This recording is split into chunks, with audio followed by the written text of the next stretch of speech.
Hello friends, स्वागत है आप सभी का हमारे इस यूट्यूब चैनल जिसका नाम है एडिसन, जहां मिलेगी आपको एजुकेशन की मेडिसिन। जी हाँ दोस्तों, आज हम लोग अपना स्टार्ट करेंगे यूनिट नंबर 7। यूनिट 7 जो कि कंप्लीटली डेडिकेट है आपकी बीओपी के ऊपर। ठीक है, तो इस यूनिट के दो पार्ट हम लोग डिस्कस करेंगे। अराउंड 90 के अराउंड इसमें क्वेश्चन है यूनिट में, तो आज हम 45 क्वेश्चन आज कर लेंगे और 45 क्वेश्चन हम अपने नेक्स्ट वीडियोस में कंप्लीट कर लेंगे। सो वीडियो के अंत तक बने रहिए और अपने क्वेश्चंस को मेरे साथ साथ कमेंट बॉक्स में आंसर करते रहिए।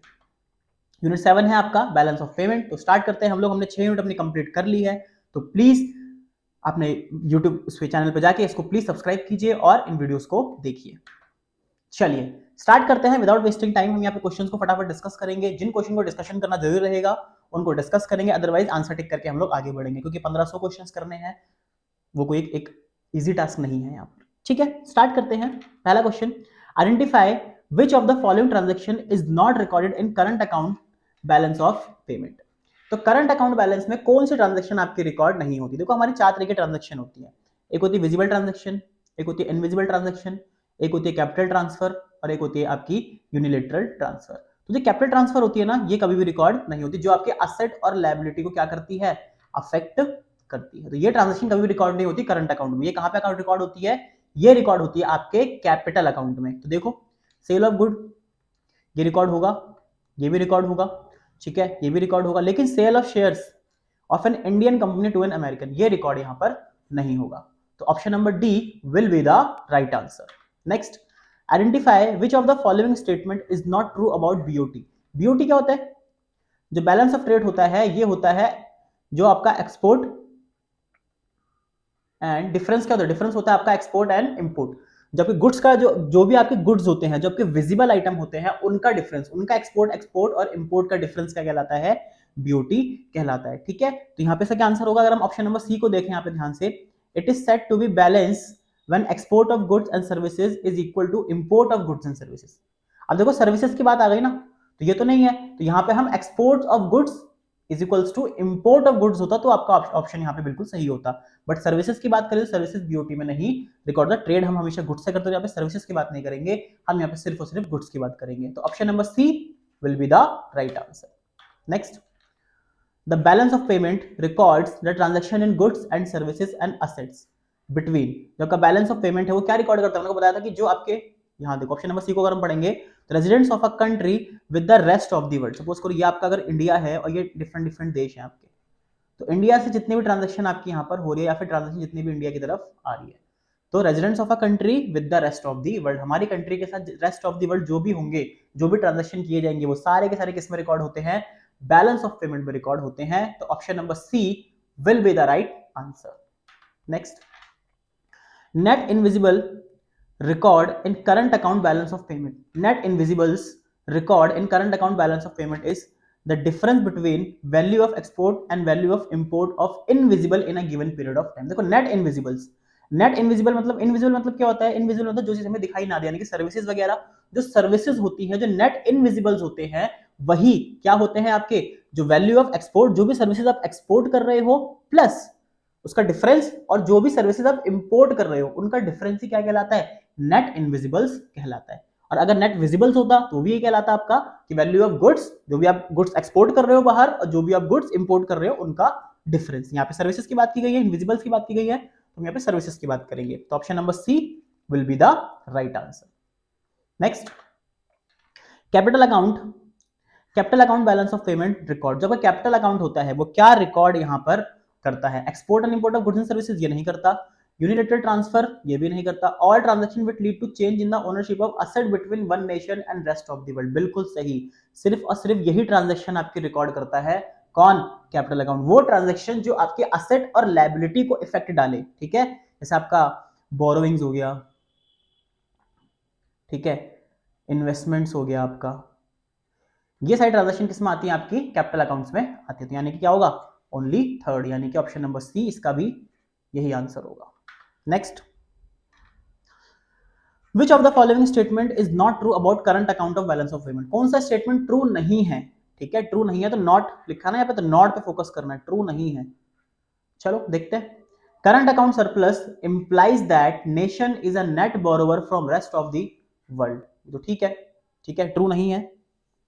फिर देखो, current account surplus implies that nation is a net lender to the rest of the world, ये ट्रू नहीं है, ठीक है। तो ऑप्शन नंबर बी यहां पे क्या होगा, करेक्ट आपका हो जाएगा।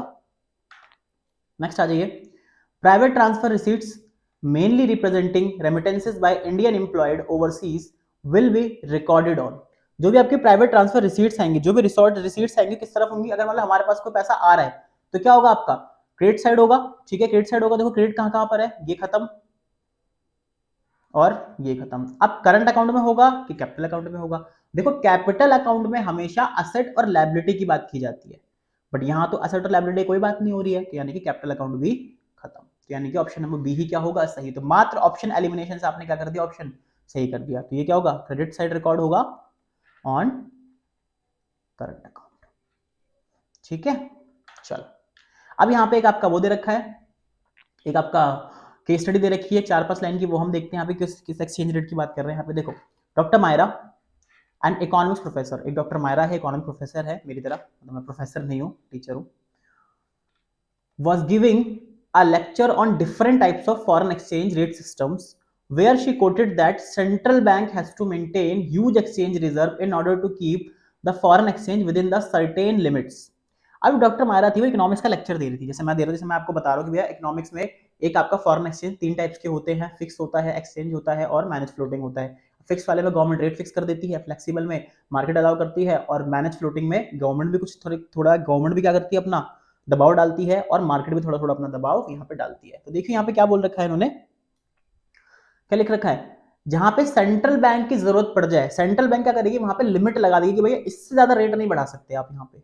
तो ना तो फिक्स है ना फ्लेक्सिबल है, तो कौन सा ऑप्शन बचा, ना फिक्स खत्म, फ्लेक्सिबल भी खत्म, कौन सा बचा, मैनेज फ्लोटिंग एक्सचेंज रेट, ये रहा, जिसको हम लोग डर्टी फ्लोटिंग भी कहते हैं। क्या कहते हैं, डर्टी फ्लोटिंग भी यहां पर कहते हैं। ओके चलिए next question, trade surplus refers to, trade surplus, obvious surplus क्या होता है, जब भी किसी भी चीज का एक्सपोर्ट हमारे पास क्या हो, ज्यादा हो, rather than it's import, export हमारा ज्यादा होना चाहिए। तो एक्सपोर्ट कहां पे ज्यादा, देखो एक्सपोर्ट ऑफ विजिबल, ये रहा ना, ट्रेड सरप्लस की बात की तो export of visible more than import of visible, तो option number C will be the right answer. Next, the price of one currency in terms of another currency is known as, price of one currency in terms of another currency, simple सी चीज है, foreign exchange rate. मैंने बोला कि अगर मान लो आपको $1 चाहिए तो आपको क्या देना पड़ेगा, आपको 70 रुपए हमें यहाँ पर देने पड़ेंगे, तो $1 की वैल्यू कितनी हो गई, 1/70 हो गई। तो ये जिस जिस रेट पे हमने एक्सचेंज करा ना, यही क्या होता है, फॉरेन एक्सचेंज रेट यहाँ पर कहलाता है। Next, Which of the following is not a component of capital account? Capital account का कंपोनेंट कौन सा इसमें से नहीं है, फॉरेन डायरेक्ट इन्वेस्टमेंट ये तो है, ऑफशोर फंड्स ये भी है, एक्सटर्नल असिस्टेंस ये बिल्कुल है, नेट नॉन फैक्टर इनकम ये नहीं है, नॉन फैक्टर इनकम आपकी ये नहीं होती है, ठीक है, ये करंट अकाउंट का होती है, कैपिटल अकाउंट की नहीं होती है, तो option number D will be the right answer. Next, Sneha was planning to visit USA 2 months later but was reluctant to purchase dollar in advance due to fear of losing value. Because of international price fluctuation, Neha guided her to enter into a contract that locks the exchange rate for buying and selling a currency on a specified future date. Identify the type of contract suggested by Neha. अब यहाँ पे क्या हुआ, एक लड़की थी स्नेहा, वो US गई, अब उसमें क्या हुआ कि कुछ दिन तक तो उसके पास पैसा था, वो चल रहा था, अब जब उसका डॉलर खत्म हो गए तो वो दूसरे डॉलर लेने से डर रही थी। मान लो उसने अगर 70 रुपए के हिसाब से रेट लिया, अब कल को उसका रेट अगर कम हो गया तो उसको तो लॉस हो जाएगा यहाँ पर।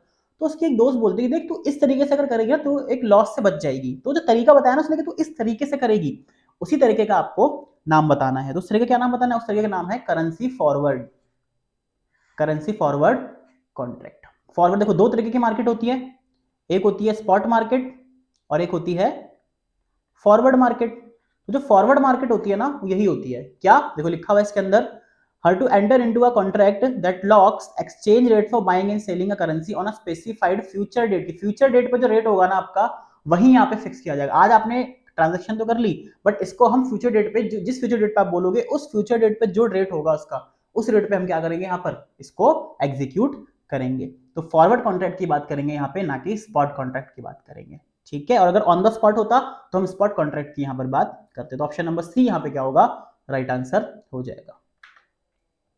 Devaluation can be defined as, अब डीवैल्यूएशन क्या होता है, देखो दो तरीके की टर्म्स होती हैं, एक होता है डीवैल्यूएशन और एक होता है डेप्रिसिएशन। तो डीवैल्यूएशन और डेप्रिसिएशन दोनों में ही क्या होती है, इंडियन करेंसी की वैल्यू घट जाती है। बट अगर जब वैल्यू मार्केट फोर्सेस की वजह से घटे तो वो डेप्रिसिएशन कहलाती है। और जब गवर्नमेंट इंटेंशनली घटाती है ताकि हमारे पास ज्यादा से ज्यादा हमारा एक्सपोर्ट बढ़े, एफडीआई हमारे पास ज्यादा से ज्यादा है, तो उसको क्या बोलते हैं, डीवैल्यूएशन यहाँ पर कहते हैं। यानी कि यहाँ पे गवर्नमेंट का क्या होता है, रोल यहाँ पर आ जाता है। देखो लिखा हुआ, देखो ऑप्शन नंबर बी अगर हम देखेंगे, a conscious decision made by a nation government to lower its exchange rate under fix exchange rate system. Devaluation हमेशा फिक्स एक्सचेंज रेट में होता है और डेप्रिसिएशन हमेशा फ्लेक्सिबल में होता है, फ्लेक्सिबल एक्सचेंज रेट में होता है। तो क्वेश्चन नंबर 13 का ऑप्शन नंबर बी यहां पे राइट आंसर है। Next, doctor Shreya is an NRI, NRI मतलब non residential of India, settled in Canada. She deposit $1 million with a bank in India, this would be treated as. अब उसने $1 million bank, जो $1 की जो $1 million की जो value थी, जो करेंसी थी, उसने बैंक इन इंडिया में क्या कर दिया, with a bank in India के किसी बैंक में जमा करा दिया। अब वो किसको क्या ट्रीट करेंगे यहाँ पर बताओ, ऑब्वियसली बात है credit in entry in current account. जब उसने इंडिया के बैंक अकाउंट में करा तो इंडिया के पास पैसा आ गया ना, और जब पैसा आता है कहीं से पैसा आएगा तो वो क्रेडिट होगा, और किसी भी वे से अगर पैसा जाएगा तो वो डेबिट हो जाएगा। यानी कि ऑप्शन नंबर बी क्या होगा आपका सही आंसर हो जाएगा। Next, on the basis of data given hypothetical economy. Hypothetical economy they रखी है, हाइपोथेटिकल इकोनॉमी हम यहाँ पे इमेजिन करके चलते हैं, यहाँ पे इमेजिनेशन चलती है भाई, ये चीज चल रही है आपकी, ठीक है। अब देखो यहाँ पे क्या बोला गया है, टोटल एक्सपोर्ट्स दे रखे हैं, टोटल इंपोर्ट दे रखे हैं, total export invisible, total import invisible दे रखे हैं, ठीक है। अब यहाँ पे पूछा गया है, क्वेश्चन क्या पूछा गया है, क्वेश्चन क्या पूछा इन्होंने इसके अंदर, एक सेकंड, क्वेश्चन तो कुछ भी नहीं पूछा इसके अंदर, अब निकालना क्या है इसमें, टोटल एक्सपोर्ट्स ऑफ मर्चेंडाइज, ठीक है ये दे रखा है, टोटल इंपोर्ट इतना दे रखा है, total export visible, total import, या फिर हमें ये देखना होगा कि हमें क्या बीओपी निकालना होगा इसके अंदर, हाँ ठीक है। अगर आपको बीओपी निकालना है तो टोटल एक्सपोर्ट यहाँ पे ऐड कर लो, टोटल एक्सपोर्ट एक तो ये रहा 2000 करोड़, और टोटल एक्सपोर्ट ऑफ इनविजिबल ये रहा 100 करोड़, यानी कितना हो गया 2100 करोड़ का तो एक्सपोर्ट हो गया, ठीक है। माइनस करेंगे इंपोर्ट 2200 और 100 2300, तो क्या आ रहा है यहां पर 200 रुपए का डेफिसिट आ रहा है ना, 200 रुपए का क्या आ रहा है बच्चा यहाँ पर डेफिसिट आ रहा है। तो और 15 का आंसर है क्या, 15 का आंसर भी आपका यही है, डेफिसिट ऑफ 200 करोड़। हाँ तो हमें समझ गए क्वेश्चन में क्या पूछा था कि आपका बीओपी पॉजिटिव आ रहा है या फिर नेगेटिव आ रहा है। तो हमने क्या करा, एक्सपोर्ट टोटल जोड़ लिया, चाहे वो मर्चेंडाइज हो या फिर आपका इनविजिबल, या फिर गुड, मतलब मर्चेंडाइज मतलब होता है गुड्स, या फिर गुड्स का हो या फिर सर्विसेज का हो, और इंपोर्ट भी हमने गुड्स का भी जोड़ लिया और सर्विसेज का भी जोड़ लिया, दोनों मिला के हमने क्या कर लिया, एक्सपोर्ट टोटल कर लिया और इंपोर्ट टोटल कर लिया, दोनों का डिफरेंस ले लिया। डिफरेंस कितने का आ रहा है, 200 का कम आ रहा है यहाँ पर, 200 रुपए क्या है यहाँ पर, यानी 200 करोड़ क्या है पर डेफिसिट है, वही आपका आंसर यहाँ पे निकल आएगा। India's export of medicine have increase considerably, this में लीड टू, इंडिया का जो एक्सपोर्ट है मेडिसिन का वो यहाँ पर बढ़ गया, उससे क्या होगा, उससे हमें देखो एप्रिसिएशन ऑफ रूपी, ऑब्वियस होता है एक्सपोर्ट बढ़ रहा है तो हमारी कंट्री की फेवरेबल चीजें बढ़ेंगी, और हमारी कंट्री का अगर स्टेटस बढ़ रहा है तो ऑब्वियस बात है रूपी का क्या होगा यहाँ पर एप्रिसिएशन हो जाएगा, इंडियन रूपी की वैल्यू यहाँ पर बढ़ जाएगी, ठीक है। चलो next, when there is a need to depreciate rupee value, RBI में एंड अप, जब हमें जरूरत होगी भाई रूपी की वैल्यू डेप्रिशिएट करनी है तो यहाँ पे क्या करेगी, देखो purchasing dollars from the market, injecting more rupee into the market. अगर इंडियन रूपी हमें कम करनी है तो ज्यादा से ज्यादा पैसा मार्केट के अंदर डाल दो, इससे क्या होगा, जब लोगों पे पैसा ज्यादा आ जाएगा तो वैल्यू ऑटोमेटिकली क्या हो जाएगी, मनी की कम हो जाएगी, तो वैल्यू ऑटोमेटिकली कम हो जाएगी, तो वही तो आरबीआई चाहती है कि इंडियन रूपी की वैल्यू क्या हो जाए डेप्रिशिएट, और फॉरेन एक्सचेंज की वैल्यू क्या हो जाए एप्रिशिएट, ठीक है। लोग ज्यादा से ज्यादा फिर हमसे यहाँ पे क्या करेंगे, परचेस करेंगे, इससे हमारा एक्सपोर्ट वगैरह भी बढ़ जाएगा।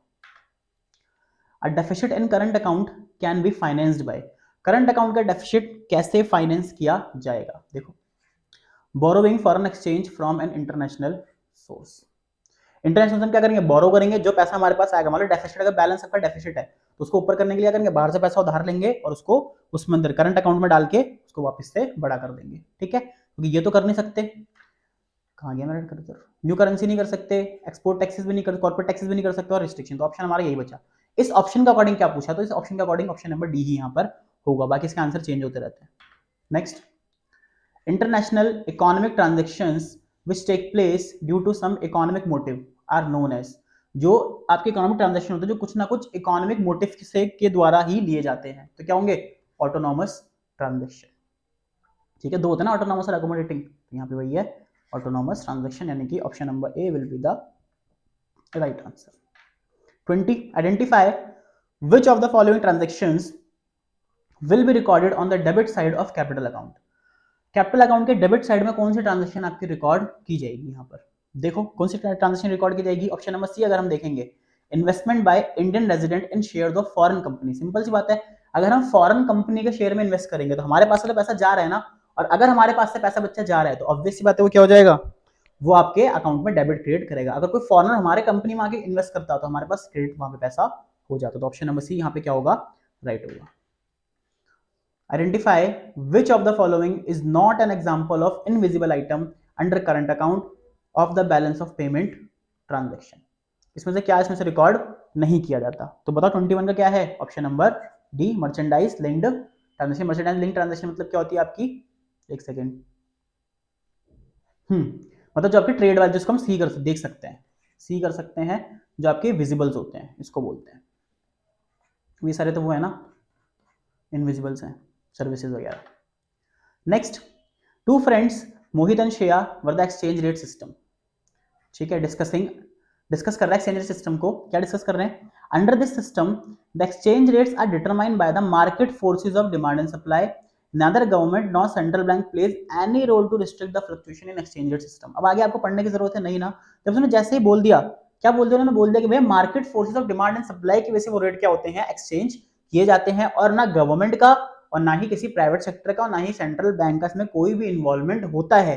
तो उसको क्या बोलते हैं? ऑब्वियस बात है, फ्लेक्सिबल एक्सचेंज रेट। तो आ गया ना यहाँ पर, ये रहा manage floating, manage fix, floating exchange rate. ये option number B, flexible exchange rate, इसको फ्लोटिंग एक्सचेंज रेट भी बोलते हैं। तो फ्लेक्सिबल का ही दूसरा नाम है आपका क्या, फ्लोटिंग एक्सचेंज रेट। तो option number B will be the right answer. Next आ जाओ, under the balance of payment, under the balance of payment structure of a nation is two main category of account for the classification of transaction. कौन कौन से transaction यहां पर हम करते हैं? एक तो करंट अकाउंट और कैपिटल अकाउंट।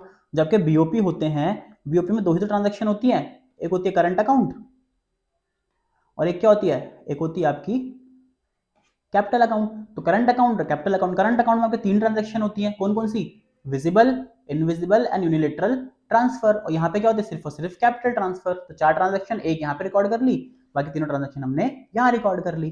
तो फर्स्ट एंड थर्ड कौन सा हो गया आपका, ऑप्शन नंबर बी।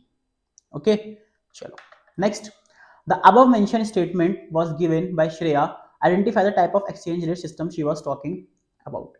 तो कौन से एक्सचेंज रेट की बात कर रही थी? सिंपल सी बात है, 24 का कौन सा आएगा, यहाँ पे फ्लोटिंग एक्सचेंज रेट लिखा है ना, सिंपल सा।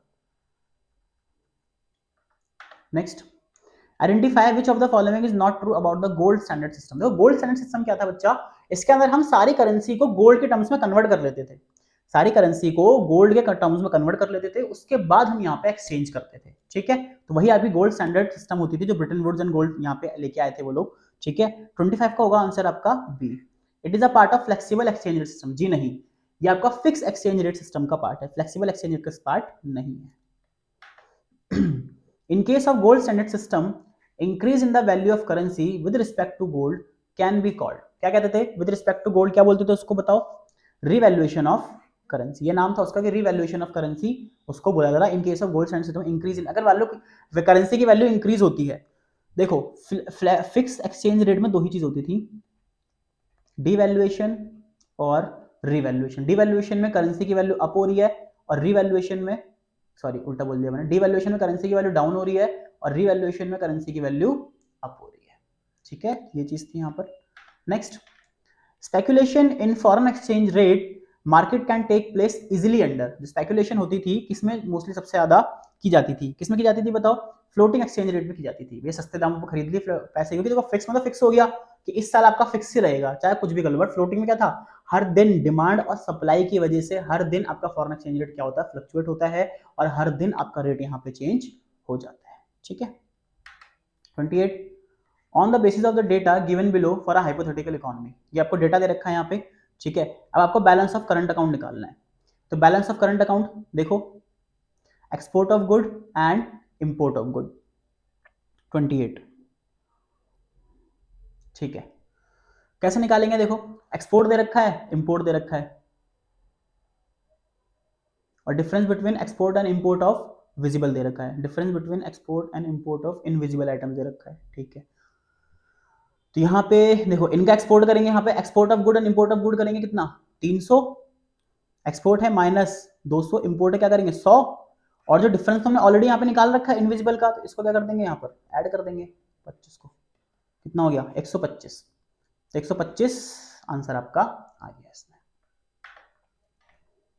इन the balance of payment account the outflows of, balance of payment में आउटफ्लोज क्या होते हैं आपके, आउटफ्लोज होते हैं outflows of foreign exchange recorded on the debit side, ठीक है, ये रहा डेबिट साइड, तो ऑप्शन नंबर डी, ठीक है। फॉरेन एक्सचेंज का जो भी आउटफ्लो जाएगा वो हम डेबिट साइड में क्या करेंगे, रिकॉर्ड करेंगे। आउटफ्लो मतलब हमारे पास से जो पैसा जा रहा है यहाँ से, ठीक है। चलो, identify which of the following is not a cause of deficit in balance of payment account, कौन सा कॉज इसमें डेफिसिट का नहीं है, नहीं पूछा है नॉट, ठीक है, तो नॉट पे आपको ध्यान देना है यहाँ पे। तो 30th का आंसर क्या होगा, यहाँ पे अगर हम ऑप्शन नंबर डी को देखते हैं, reduction in prices in domestic market, अगर डोमेस्टिक मार्केट में प्राइस रिड्यूस होते हैं तो इस पे बैलेंस ऑफ पेमेंट में कोई फर्क नहीं पड़ेगा, क्यों, क्योंकि हम बैलेंस ऑफ पेमेंट में क्या करते हैं, बाहर की चीजों पे ज्यादा इंपैक्ट डालते हैं। अगर बाहर की चीजों में कुछ भी इंपैक्ट डाल रहा है तो वो यहाँ पे क्या करेगा, बैलेंस ऑफ पेमेंट में क्या करेगा, रिस्ट्रिक्ट डालेगा, क्योंकि बैलेंस ऑफ पेमेंट में हम फॉरेन एक्सचेंज की तो बात करते हैं, और फॉरेक्स कहाँ से आता है, आउटसाइड से, है ना, तो आउटसाइड से आएगा तो ही तो उस पर इंपैक्ट डालेगा, बट ये तो डोमेस्टिकली हो रहा है अंदर, तो डोमेस्टिकली कोई भी इंपैक्ट यहाँ पर नहीं डालेगा, ठीक है। Next, India is expected to attract foreign direct investment of $120 to 160 billion per year by 2025, India expect कर रहा है ऐसा कि हमारे पास जो एफडीआई आएगी वो 120 से 160 बिलियन जो डॉलर है यूएस डॉलर वो पर हमारे यहाँ पे आ जाएगी। And this will lead to, क्या होगा बताओ, अगर हमारे पास पैसा आ रहा है तो इनफ्लो होगा या आउटफ्लो होगा, जल्दी से बताओ। ऑब्वियस ही बात है बच्चों, इनफ्लो होगा, इनफ्लो होगा, इनफ्लो होगा, और इनफ्लो होगा तो क्या होगा, हमारी करेंसी का एप्रिसिएशन भी होगा, ठीक है। अगर वहां पे जितना पैसा आएगा, हमारे अगर इन्वेस्टमेंट बढ़ रही है तो हमारी इंडिया की वैल्यू क्या होगी, बढ़ेगी, और करेंसी की वैल्यू भी क्या होगी, बढ़ेगी। तो इनफ्लो के साथ साथ एप्रिसिएशन होगा, ना कि डेप्रिसिएशन होगा।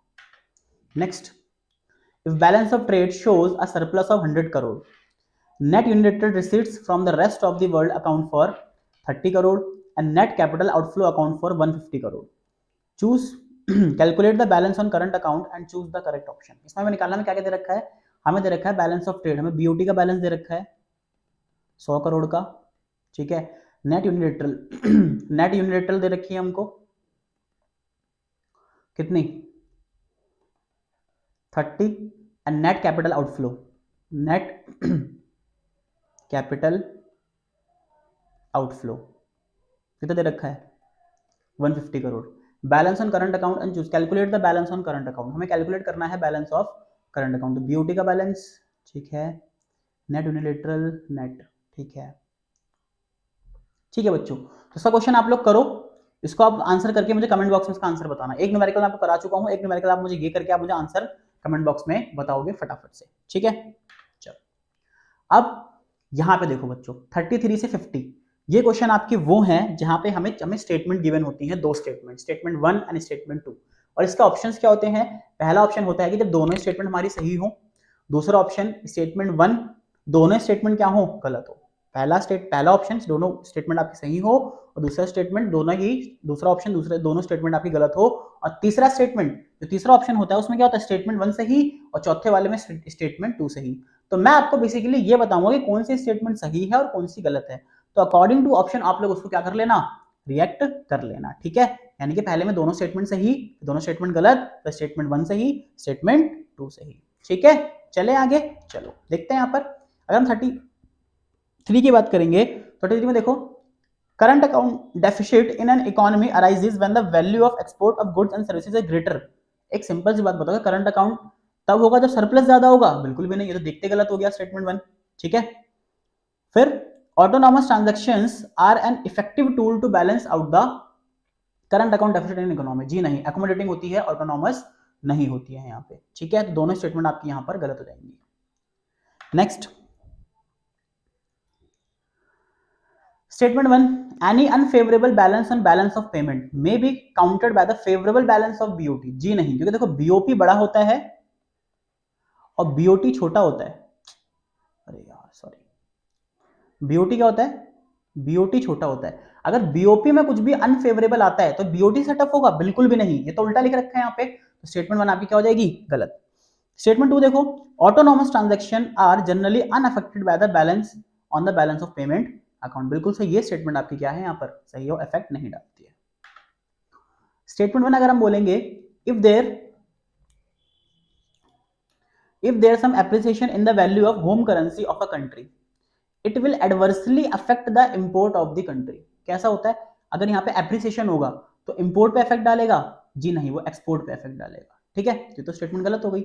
फिर appreciation of home currency occurs when the demand for the home currency is more than the supply of home currency. बिल्कुल सही, हमारी होम करेंसी की डिमांड ज्यादा है ना बाहर, तो एप्रिशिएट हो गई हमारी करेंसी। ठीक है, तो स्टेटमेंट 2 सो। नेक्स्ट 36 का देखते हैं। Any deficit in balance of trade में भी reduce by increasing physical deficit. जी नहीं, ऐसा नहीं होता कि आप फिजिकल डेफिसिट को रिड्यूस करो कोई भी डेफिसिट आपका बैलेंस हो जाएगा, ऐसा नहीं होता है यहाँ पे। फिर देखो यहाँ पे accommodating items are the best tool to correct deficit in the balance of trade. 36 में, यह बेस्ट टूल है आपका? जी नहीं, ये आपका बेस्ट टूल नहीं है एकदम इसको करेक्ट करने का, बिल्कुल भी। ठीक है, चलो statement 1, the decrease in official exchange implies adjustment through reserve accommodating transaction. The decrease in official exchange implies adjustment through reserve accommodating transaction. क्या पहली स्टेटमेंट आपकी सही है या फिर नहीं है? तो पहली स्टेटमेंट आपकी ठीक है। यहाँ पर स्टेटमेंट 2 की अगर हम बात करेंगे, official reserve transaction record error and omission on account of balance of payment. जी नहीं, ये यहाँ पे रिकॉर्ड नहीं करता है आपका। ठीक है, चलो स्टेटमेंट 1 की अगर हम बात करेंगे 38 में, तो क्या है? Current account surplus means that the value of export of goods and services is more than the value of import of goods and services. क्या करंट अकाउंट सर्विसेज यही रिकॉर्ड करता है आपका? बिल्कुल सही। Current account surplus means that the nation is a net lender to the rest of the world. बिल्कुल, अगर हमारे पास सरप्लस ज्यादा होगा तो हमने क्या कर रखा है, हमने यहाँ पे पैसा दे रखा है, वो पैसा हमें आगे क्या हो जाएगा, यहाँ पर मिल जाएगा। ठीक है, एज अ डेटर। तो ये स्टेटमेंट भी आपकी बिल्कुल सही है। Next statement 1, depreciation of currency and devaluation of a currency are two sides of the same coin. क्या ऐसा होता है depreciation और depreciation? और ये देखो है तो दोनों सेम चीज ही, ठीक है, लिखा हुआ है, बट ये अलग अलग चीज है। मार्केट की वजह से होगा तो डेप्रिसिएशन, कंट्री करेगी तो डिवैल्यूएशन, मतलब गवर्नमेंट करेगी तो डिवैल्यूएशन। ठीक है, चलो फिर depreciation of a currency is deliberate step taken by the government. जी नहीं, डेलिबरेट नहीं होता है। डेलिबरेट स्टेप कौन सा होता है? डिवैल्यूएशन होता है। ठीक है, 40 की बात करते हैं। Balance of payment is an accounting statement that records all the economic as well as non economic transaction to take place between resident of a country to the rest of the world during an accounting year. Is an accounting fund that record all the economic as well as non economic. Economic transaction record करता है, economic, non economic नहीं करता, तो गलत हो गया। All economic transaction, non economic record नहीं करेगा। Statement 2, economic transaction include transaction of related is visible, invisible, unitary transfer and capital transfer. बिल्कुल, इकोनॉमिक ट्रांजैक्शन से रिकॉर्ड करता है, नॉन इकोनॉमिक ट्रांजैक्शन रिकॉर्ड नहीं करता है यहाँ पे। तो स्टेटमेंट 1 गलत है, स्टेटमेंट 2 सही है। 41 statement 1, balance of payment account is prepared on the basis of double entry system of accounting where all inflows are recorded on credit side and outflows are recorded on the debit side. outflow recorded on the debit side, तो क्या होगा बताओ? सही है बिल्कुल। Balance of payment में क्या चलता है आपका? डबल काउंटिंग चलती है। डबल काउंटिंग चलती है कि सारा पैसा आया तो क्रेडिट और सारा पैसा गया तो डेबिट साइड। ओके, तो स्टेटमेंट 1 तो सही है। स्टेटमेंट 2 की अगर हम बात करेंगे तो balance of payment account is always balanced in both economic as well as accounting sense. ऐसा नहीं होता है, बैलेंस तो नहीं होगा हमेशा। तो स्टेटमेंट 2 क्या हो जाएगी? गलत हो जाएगी आपकी। 42 statement 1, the surge in oil prices will significantly increase the import bill of India in adversely affecting the balance of trade. बताओ क्या सही है कि नहीं? बिल्कुल सही। Statement 2, import of goods is recorded on the credit side of current account as it leads to inflow of goods in the economy. import of good, अगर हम गुड का इंपोर्ट करें तो पैसा जाएगा ना हमारे पास से, नहीं रिकॉर्ड होगा। Statement 1, export from India to US are a source of supply of foreign exchange. Export from India to US, India से यूएस को दे रहे हैं हम कुछ भी, a source of supply of foreign exchange. कैसा होता है? ठीक है, ठीक है। नेक्स्ट सप्लाई, अगर हम कुछ भी एक्सपोर्ट करेंगे, देखो सप्लाई लिखा है ना, सोर्स ऑफ सप्लाई। सप्लाई का मतलब क्या होता है कि कहां से फॉरेन एक्सचेंज हमारे पास आ रहा है। अगर मान लो हमने यूएस से कुछ भी एक्सपोर्ट करा तो वो हमें पेमेंट करेंगे ना, तो पेमेंट मतलब कि पैसा हमारे पास से कहां से आ रहा है। तो लिखा हुआ है supply curve of foreign currency is a downward sloping curve. बिल्कुल नहीं, अपवर्ड स्लोपिंग कर्व होती है। तो स्टेटमेंट 1 ही आपका सही होगा, 2 आपका क्या हो जाएगा? गलत हो जाएगा। चलिए स्टेटमेंट 1 की बात अगर हम करेंगे, trade surplus and current account deficit में को एग्जिस्ट। ट्रेड सरप्लस और करंट अकाउंट डेफिसिट 44 का बताओ क्या है? सही है, बिल्कुल एग्जिस्ट करते हैं एक साथ ही। Statement 2, current account deficit is a broader concept than trade deficit. CAD occurs when outflow of foreign currency on account of visible, invisible, unilateral transfer is more than inflow of foreign currency on the same account. तो क्या ऐसा होता है? बिल्कुल सही, दोनों statement उसमें सही थी। स्टेटमेंट 1 देखो यहाँ पे, Reliance Jio attracted FDI worth 10.2 billion led by Facebook which will be recorded on the credit side of capital account. कैसा होगा? Credit side of capital account, बिल्कुल सही। अगर मान लो हमने कुछ भी यहाँ पे उन्होंने FDI वगैरह बेचा या रिलायंस शेयर वगैरह कुछ भी अगर फेसबुक वगैरह परचेज करता है तो क्या होगा? पैसा आ जाएगा, जब पैसा आएगा तो क्रेडिट साइड में रिकॉर्ड करेंगे। फिर capital account of BOP records all those transaction between residents country the rest of the world which cause change in the asset और लायबिलिटी। बिल्कुल सही, कैपिटल अकाउंट होती ही वही है जो आपके असेट और लायबिलिटी को क्या करती है? चेंज करती, मतलब जो ट्रांजैक्शन आपके असेट और लायबिलिटी को अफेक्ट डालती है वही यहाँ पे क्या की जाती है? रिकॉर्ड की जाती है। आज के हमारे क्वेश्चन यहाँ पे खत्म होते हैं पार्ट 1 के। पार्ट 2 के लिए आप नेक्स्ट वीडियो का वेट कीजिए। Thank you so much for watching the video. अगर वीडियो पसंद आए तो प्लीज लाइक कीजिए, शेयर कीजिए एंड प्लीज अपना फीडबैक देना ना भूलिए। Thank you so much and have a good day.